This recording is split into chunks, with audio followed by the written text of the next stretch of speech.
आज हम पढ़ेंगे भारतीय संविधान। भारतीय संविधान में पहला टॉपिक आता है भारत का संवैधानिक विकास। इसमें भारत के संवैधानिक विकास कैसे हुआ ये सब पढ़ेंगे। तो सबसे पहले प्लासी का युद्ध 1757 ईस्वी तथा बक्सर का युद्ध 1764 ईस्वी में अंग्रेजों के सफलता के बाद बंगाल ईस्ट इंडिया कंपनी के अनुसार शासन को संचालित करने का मार्ग मिला था। सबसे पहले हमें शासन को संचालित करने का मार्ग मिला था।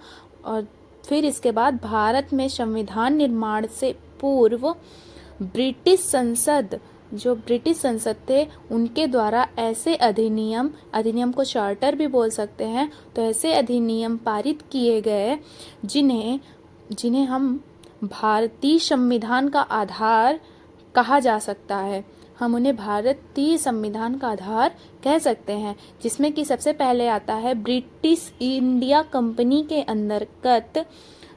दो थे इसमें, ब्रिटिश क्राउन के अंतर्गत और ब्रिटिश इंडिया कंपनी के अंतर्गत। तो सबसे पहले ब्रिटिश इंडिया के कंपनी के अंदर आते हैं रेगुलेटिंग एक्ट जो 1773 ईस्वी माना जाता है, पीट्स इंडिया एक्ट 1784 ईस्वी। तीसरा आता है हमारा चार्टर एक्ट 1793। फिर चौथा आता है चार्टर एक्ट 1813, चार्टर एक्ट 1833 और चार्टर एक्ट 1853। दूसरा टॉपिक है हमारा ब्रिटिश क्राउन के अंतर्गत। तो पहला आएगा हमारा भारत शासन अधिनियम 1858। दूसरा आता है हमारा भारत परिषद अधिनियम 1861 में हुआ था। भारत परिषद अधिनियम 1892 और चौथा आता है हमारा भारत परिषद अधिनियम 1909 और पांचवा है हमारा भारत शासन अधिनियम 1919। और फिर हमारा 6 नंबर पर आता है भारत शासन अधिनियम 1935, भारतीय स्वतंत्रता अधिनियम 1947। इसके बाद हमारा देश आज़ाद हो गया था।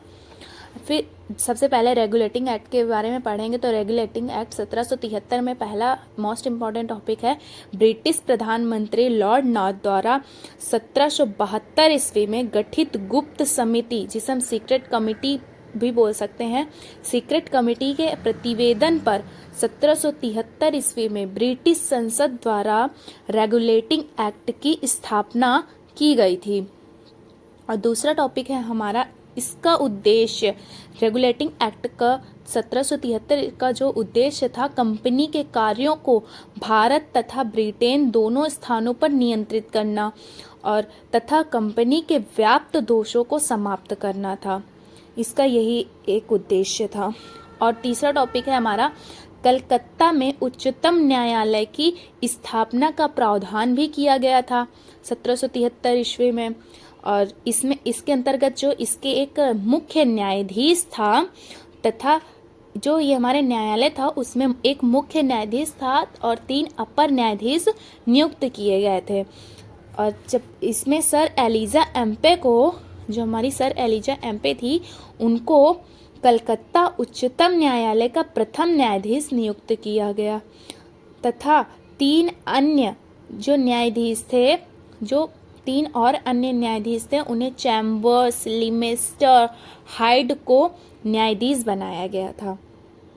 और इस अधिनियम, हमारा जो चौथा टॉपिक है, 5वां टॉपिक है, इस अधिनियम के प्रावधानों के अंतर्गत वॉरेन हेस्टिंग्स को बंगाल का गवर्नर जनरल बनाया गया, जिससे बंगाल का प्रथम गवर्नर जनरल कहा जाता है। ये मोस्ट इम्पॉर्टेंट टॉपिक है, क्वेश्चन में आ सकता है बंगाल का प्रथम गवर्नर जनरल कौन था। तो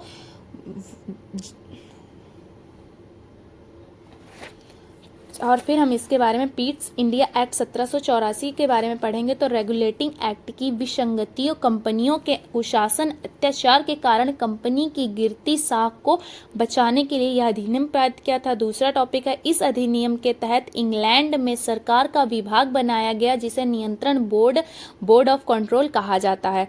तीसरा टॉपिक है बंगाल की प्रेसिडेंसी का मुंबई तथा मद्रास की प्रेसिडेंसी पर नियंत्रण बढ़ा दिया गया था। चौथा टॉपिक है इस अधिनियम के द्वारा द्वैध शासन की शुरुआत हुई, जिससे कंपनी के व्यापारिक व राजनीतिक कार्यों को एक दूसरे से अलग कर दिया गया था। इसके 2 भागों में बांटा गया है, बोर्ड ऑफ डायरेक्टर्स जो व्यापारिक मामले थे और दूसरा है बोर्ड ऑफ कंट्रोलर, जिसे हम राजनीतिक मामले भी कह सकते हैं। यहाँ से हमारा पेट्स इंडिया एक्ट 1784 खत्म होता है और तीसरा आता है चार्टर अधिनियम 1793। इस अधिनियम द्वारा नियंत्रण बोर्ड ऑफ कंट्रोल जो था, उसके सदस्यों तथा कर्मचारियों के वेतनादि को भारतीय राजस्व में से देने की व्यवस्था की गई। दूसरे में बोलता है इसे चार्टर एक्ट द्वारा कंपनी के व्यापारिक अधिकारों को 20 वर्ष के लिए बढ़ा दिया गया था। चौथा है हमारा चार्टर अधिनियम 1813। चार्टर अधिनियम 1813 के कंपनी के भारतीय व्यापार के अधिकार को समाप्त कर दिया गया था। ब्रिटिश मिशनरी को भारत में बसने की इजाज़त मिली। इस अधिनियम के अंतर्गत 1 लाख रुपए प्रतिवर्ष भारतीयों को शिक्षा तथा साहित्य के प्रोत्साहन पर खर्च किया जाएगा। भारतीय व्यापार में ब्रिटिश व्यापार के लिए द्वारा खोल दिए गए थे। चार्टर अधिनियम 1833 में इस अधिनियम के अंतर्गत कंपनी के व्यापारिक अधिकार समाप्त कर दिए गए थे। इस अधिनियम के अंतर्गत भारतीय प्रशासन का केंद्रीकरण किया गया। बंगाल का गवर्नर जनरल अब भारत का गवर्नर जनरल बना दिया गया था। लॉर्ड विलियम बेंटिंक भारत का प्रथम गवर्नर जनरल बना। भारतीय कानूनों का वर्गीकरण भी किया गया। इस अधिनियम द्वारा दास्ता को अवैध 1843 ईस्वी घोषित किया गया। इस अधिनियम द्वारा पहली बार केंद्रीकरण को व्यवस्थापिक के क्षेत्र में लाने का प्रयत्न किया गया।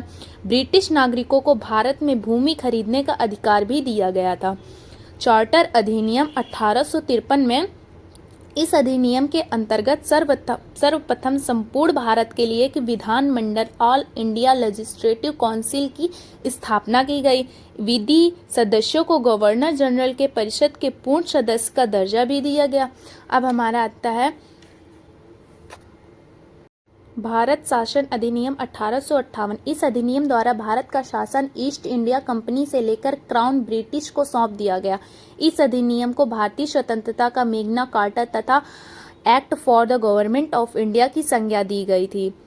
तीसरा टॉपिक है भारत के गवर्नर जनरल को, जो हमारे गवर्नर जनरल को वायसराय की उपाधि मिली। लॉर्ड कैनिंग भारत का पहला वायसराय बना था। भारत के लोगों को लोक सेवा से अपनी शिक्षा तथा योग्यता का विश्वसनीयता के आधार पर स्वतंत्र तथा निष्पक्ष भर्ती के मूल वंश, लिंग, धर्म तथा निवास स्थान के आधार पर विभेद नहीं किया जाएगा। आगे आता है हमारा भारतीय परिषद अधिनियम 1861।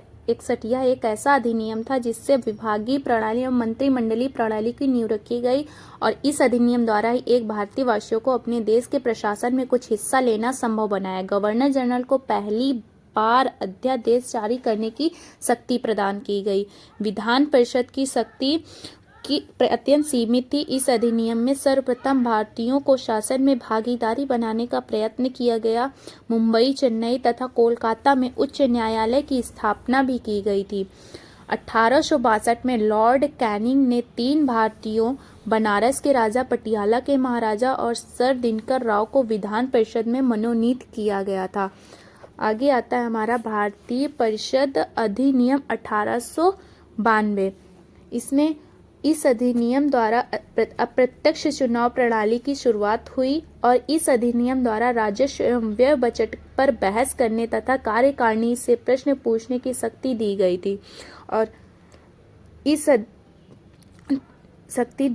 तीसरा है हमारा इस अधिनियम द्वारा केंद्रीय तथा प्रांतीय विधान परिषदों की सदस्य संख्या हो गई थी और इस अधिनियम द्वारा सिविल सेवा परीक्षा इंग्लैंड के साथ भारत में कराना सुनिश्चित हो गया था।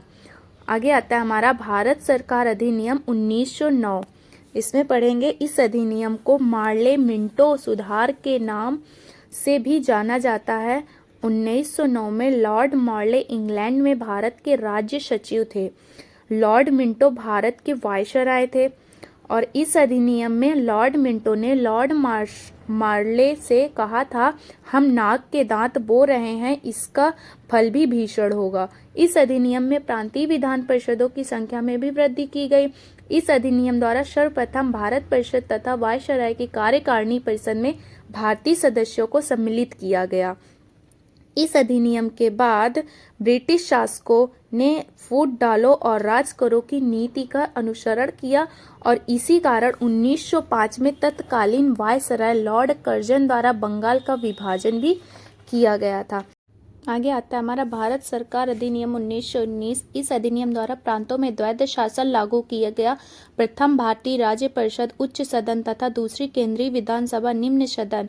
भारतीय राज्य परिषद में इसमें सदस्यों की संख्या 60 निश्चित की गई। इसका कार्यकाल 5 वर्षों का होता था। दूसरा है हमारा केंद्रीय विधानसभा। इसमें 144 सदस्यों की संख्या निर्धारित की गई थी और इसका कार्यकाल 3 वर्षों का था। इस अधिनियम द्वारा भारत सचिव को यह अधिकार दिया गया कि वह भारत में लेखा परीक्षक की नियुक्ति कर सकता है और इस अधिनियम द्वारा भारत में अब प्रत्यक्ष निर्वाचन प्रणाली लागू की और महिलाओं को पहली बार मताधिकार दिया गया। इस अधिनियम के लोक सेवा आयोग का गठन भी किया गया था, जिसमें कि 1926 में सिविल सेवकों की भर्ती लोक सेवा आयोग द्वारा लागू की गई थी। आगे आता है हमारा भारत सरकार अधिनियम 1935। इस अधिनियम द्वारा प्रांतों में द्वैध शासन समाप्त कर दिया गया और केंद्रीय द्वैध शासन लागू किया। इस अधिनियम द्वारा बर्मा को ब्रिटिश भारत से पृथक किया गया और 2 नए प्रांतों में सिंध और उड़ीसा का निर्माण किया गया। और आगे इस अधिनियम द्वारा भारतीय परिषद का अंत कर दिया गया था। केंद्रीय विधानमंडल में 2 सदन थे, विधानसभा, राज्य परिषद, विधानसभा। और इस अधिनियम द्वारा सिंध को मुंबई से पृथक कर दिया गया था। आगे आता है हमारा पंडित जवाहरलाल नेहरू ने 1935 के अधिनियम को गुलामी का अधिकार पत्र कहा था। ये इम्पोर्टेंट टॉपिक है। और इस अधिनियम के अंतर्गत देश की मुद्रा और शाख का नियंत्रण करने के लिए रिजर्व बैंक की स्थापना की गई थी। आगे आता है भारतीय स्वतंत्रता अधिनियम 1947। ब्रिटिश संसद द्वारा 4 जुलाई 1947 ईस्वी में भारतीय स्वतंत्रता अधिनियम प्रस्ताव पारित किया गया तथा 18 जुलाई 1947 को प्रस्ताव स्वीकृत हो गया था। 15 अगस्त 1947 को भारत एवं पाकिस्तान नामक 2 अधिराज्य बनाए गए थे, तभी हमारा ये अलग हो गया था। और आगे आता है इस अधिनियम के द्वारा भारत सचिव का पद समाप्त कर दिया गया। 1947 के भारत की स्वतंत्रता को मान्यता देने वाला पहला देश ब्रिटेन था। Thank you.